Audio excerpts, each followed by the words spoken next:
Kan jiran biyyoonni fedhanii bas akkanum bareedde maal jedhanii yeroo isaan jira fuudhuu fi anna fakkaate biyyoo. Nu bareeddee. Nu bareeddeen fuunaa laafii biraa teessuu tuni kana booda gadi jedhaniiti waa hundarraa guuranii beekta lakkoofsallee haara qamallee jijjiiranii fakkaate waggaa san telefoona keessa jedhanii telefoonaas keessaa siimitii isaa gochiisaniidha. Adii kumatti akkas godhanii jalqaba. Adii gamatti akkas godhaniiti booda gara mana waggaa deemnu immoo waggaa tofsiisan yaa'oonni kun ta'uutii dhiisa amaanaa nutti kenne gurbaan kun amaanaa isaan nyaannuuti mucayyoo isarraa fuudhechuu deemsine jedheeti. Jara mari'achiisennaan hawaa ati aadaa durii qabatteen deemin amma yeroo teekinooloojiidha jiiroo Assalamu alaikum warahmatullahi wabarakatuh. Kabajamtoota hordoftoota chaanaala Khiyyaa bakkuma jirtanitti nageenya keenya laggeen fi gaarreen qaxxaamuree sana akka ibsin jecha. Akkami isin naga qabdan ani sana gaan qabu wallahi alhamdulillah galata rabbii. Asgeenya gaa kuno akka itti asgeenya gaa rabbu makhariqatu beeka. Hayyee gaa daawwattoota Khiyyaa dachaas maal qabatee dhufee onaan jettan har'aan tana akkuma beekamu gaa nu hundinuu gizee viidiyoo dalaynuu dhalaa wajjin dalayna. Dhalaa wajjin dalaynu tun gaa fakkeenyaaf nama jaalannu qofa osoo hin ta'in yookaan jaartii qofa osoo hin ta'in namoota waan kana keessatti gartee dandeettii qabanii fi wantoota namoota keessatti fedhii waa'ee kanaa yuutuubaa qaban jechuudha. Kan waan kana waliin dalaynu kan wajjin dalagimush jaartii teenya yookaan jaalallee teenya bichaadhaa miti jechuu barbaadeeti asumaanii kana akka beektanii barbaada daawwattoota Khiyyaa. Egaa akkuma beekamu guyyaa lamaan dura ijoollee takkaasii fuunee viidiyoo wajjin dalaynee akka diiqaa hojjedheenye achitti illee viidiyoo waliin dalaynee erga viidiyoo dalaynee immoo ijoollee san jechuudha. Anaa fi Jaabirii fi Ibsaadhaa fi Abdulhakiim faadhaatu ture. Ijoollee san jechuudha xiqqishoo hojiidhaaf jarjaree dhiisee ijoollee isaan bira dhiiseetiin biraa deeme.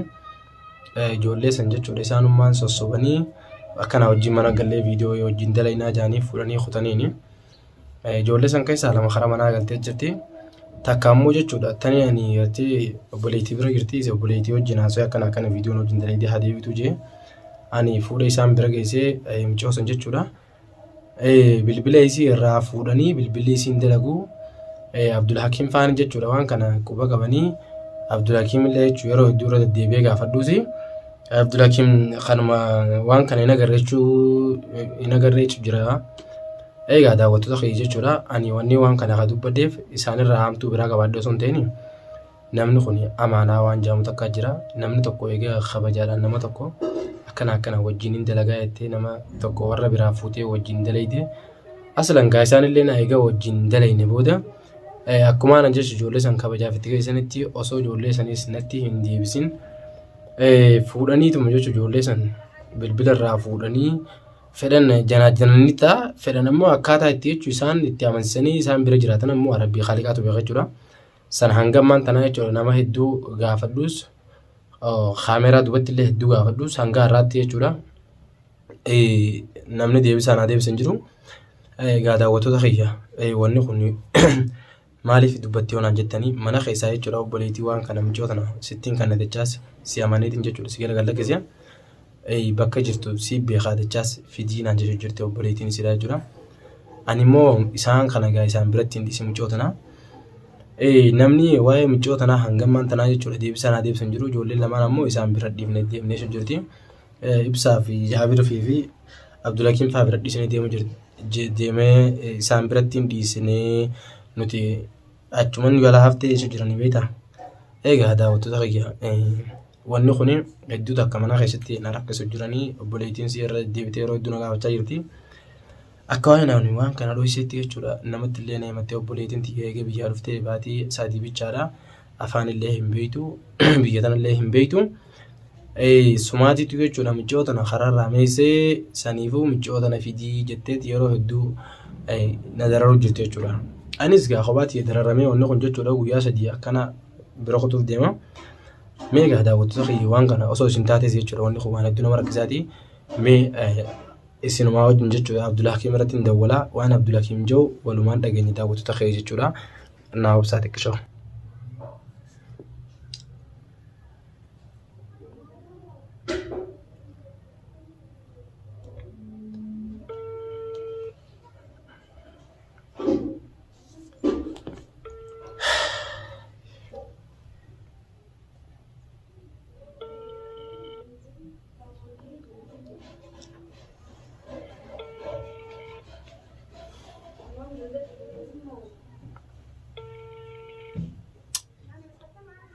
maaliif hin qaamne gurbaan kunis nafaame khaase fakkaatti. Hello. Salaam alaikum Abdul Hakim. Waalaikum salam bacaan. Nagaame abba fayyaaqeeti. Jirta. Nagaa wallahi alhamdulillah nima jirtaati. Maal jira? Dabala jira. Wallahi bagol maanu jiraanne khaleesi bilbilee ilaan kaasne zitti arrammo akkuma carraate isirra dawalee namasi wana ilaa kaaste yookiin siin jeeti. Ayyee. Waa'ee dhimma mucoo dheengaddaa agartee miti adii kaan wajjin dheetee viidiyoo dalagde waa'ee sumayyaatis gaafachuu barbaade. Ani mucoo tana jechuudha dheengaddaa akkuma isin viidiyoo waliin dalaynaa fidii kootu ganaan jettan bara kabajumaa fi fidii dhufee bara raanisiisan jechuudha manattis kophaa hojii dalaguu hawwallaallee. Amma gaa jechuudha mucoo tana atilleen yeroo san dalagaafillee jarjaree wansi biraa deeme gaa isin sadeenuu hojii jirtanatis ibsaa fi jaabirfaanis hojii jirtanii. Mucoo tana jechuudha mee ati waan irraa quba qabdu mee mucoo tana yeroo san eenyufaa bira dhiistee biraa deemte meetii naa himi. Ammallee yeroo san beeka jiru ammallee dalagaa qabatee kutee yoo xiqqoo takkaa waraabata haaraa fi xiqqoo xiqqii taksaan gurguree maaliif gara adaawwattoota fi adeemuu ammoo ijoolleen kaawwannoo yeroo san beeka ijoollee buuftee beeka ijoolleen achi keessaa irra buusanii jira. Maal jette? Akka namni bareeddee maal jedhanii yeroo haasaan jira fuudhuu fidhanna fakkaatan biyyoo. Nu bareeddee? Nu bareeddeen fuunaa laafii biraa teessuu tuni kana booda gadi dhiisuu jedhanii waa hundarraa guuranii beekta lakkoofsallee haa raqamallee jijjiiranii fakkaate waggaa san telefoona keessa diiganii telefoonaas keessaa siimiiti isaa gochiisanii tuma. Haaya adii kumattuu akkas godhanii jalqaba. Adii gamatti akkas godhaniiti booda gara mana waggaa deemnu ammoo haa waggaa tofsiisanii yaaboonni kun ta'uuti dhiisa amaanaa nutti kenne gurbaan kun ka amaanaa isaa nyaannuuti mucayyoo isarraa fuudhechuu deemnu jedheeti. Jara malachiisennaan hawaa ati ka aadaa durii qabatteen deemin miti amma yeroo teekinooloojiidha mucayyoo ka lakkumatti achi kanneen waan goona ka anadiisi jedhanii. Haaya boo. Waan akkanaa kun isin irraan eeggamu inni akkas kalaas kaamche. Ani seetii waan kanallee barre deemee kanallee sitti malee akkuma dalagaan qabbeetuma dalagamaa fi mashkuuqa ta'e dhiifama yaa'u. Yaani mucoo tana jechuudha anamma obboleettiin jechuudha amaanaa natti kannatee akkumaan isin hin jee duraanuu mucoo tana jechuudha yeroo hedduun gaafachaa turtanillee obboleettii akkaan itti amansiisanaatu beeka jechuudha. Arrammoo akkasitti obboleettii amansiisee mucoo tana guyyuma takkitti nu wajjin deemtee achitti dheeyten jechuudha. Gizee amma uummanni waan akkanaa kana irratti dalage duuba fakkeenyaaf anaa fi obboleettiin tun jechuudha kun mana kana waliin gallaatee obboleessa kiyya. Mee mucoo tana siitu jechuudha dachaas fuudhee akkana godhee sii karaarraa mee seenaa jechuudha obboleessa kiyya mee an mucoo tana eessatti hin barbaadamee duuba jarri kan jechuudha ibsaanis jawaala na cufatee jira jaabirilleen akkasumas jawaala cufatee jira. Khiyya biloo kuna godhanii jawaala khiyya jawaala mucoo taatu shari'aa keessaa fudhanii jawaalli mucoon dalagu ijoolleen lamaan bira dhiise immoo ijoolleen dalaanaa dhuftee isaan bira nu galaa haftee hin agarree jechaa jiranii beektaa. Angaawwan kana ammaan tana mee akka nama tokko irratti barbaadutti jechuudha mee ati gaa yeroo sanii namni ati gizee biraa deemuu deemtu san jechuudha bira dhiise mee eenyu faadhame. Garuu kan namni achi keessa abdatullee faayyaa yaadni amaanaa halluu waan kana waan kan goonillee jedheenyuudhaan gaafa boodii waan taate maal jedheetuma kamaa illee kanatti amanee dhiisee deeme kaa ibsaan isaallee illee akkanumatti kaa saayibban isaa inni jiraan saayibban isaa gaafa isaan tuyyaarra babbaasee tinjayyoonii jedhanii qalbiin irra buutee balaafi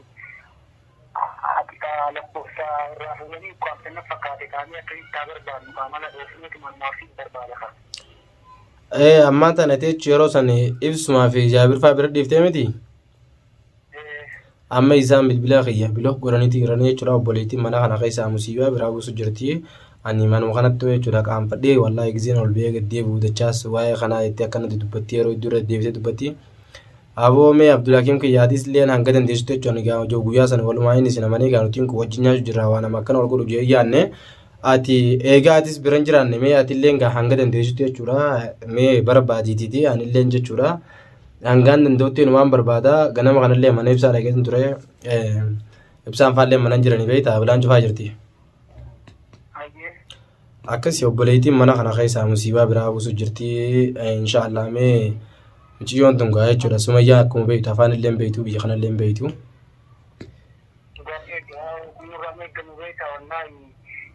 akkanumatti kaasee yookaan seeraan illee kan yoonni kun kaaseeraan nama gaafachiisaa ammas namni akkam sun yeroo ammaa kanatti kaameraan adda addaan jira yeroo babal'ateera uumaan taatiileetiin musalladhaa inshaallah ka uumaan barbaadachaas keeyyattee ijoollee osoo giddatti Ayyee Jaabir Abdulhakiim kiyya galatoomii anillee jechuudha obboleettiillee yoon qe'ee tanaa deemee gartee miti hanga mucoon tun mul'atutti qe'ee tanaa deeme malee qe'ee tana keessa taa'ee mucoon tun waan handiistuu irra deebitee jechuudha akkana dubbachuu jirti.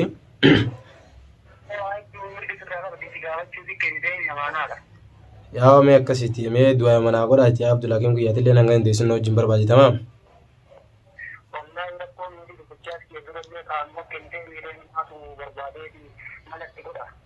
Wanni kun kana booda nama gartee wajjin isin wajjin dalaguufillee gartee miti amantii namni isinirraa dhabaa namni kana walii gabbee waan takkan wajjin hojjetan jiru wanni kun jechuudha gartee waan gara fuulduraatiifillee gaarii miti waan ta'eef saniifuu gaa inshaallah waan akkanaa kana hedduu nama dabbara namarraa isin bareedu waan fokkottuudha waan gartee hawaasnillee namarraa jibbu saniifuu Abdulhakiim kiyya dhiifama irraa ta'e ani amma yeroo ammaan tanaa kana hedduu takka jechuudha waan irra akka deefina gartee miti.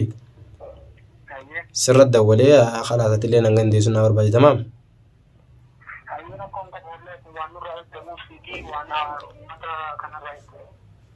أيه قالتهم عبد الله كم كي نجار ناتوري قالتهم أيه بريدة هيا. يلا.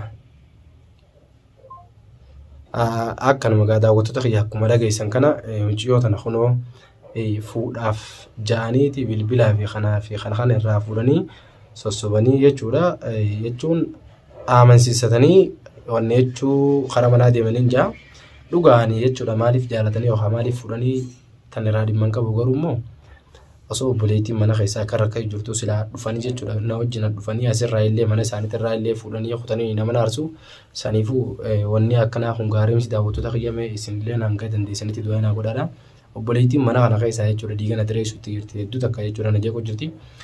Inshaallah akkasigaa daawwattoota kiyya kunoo Abdulhakiimiin akkuma dhageessan kanaa dubbiseetiin jira amma ibsaafaallee daawwaleetiin gaafadhaa inshaallah yoo viidiyoo biraa qabadhaa hangaan isinii dhufutti assalaamu alaikum warahmatullaahi wabarakaatuh.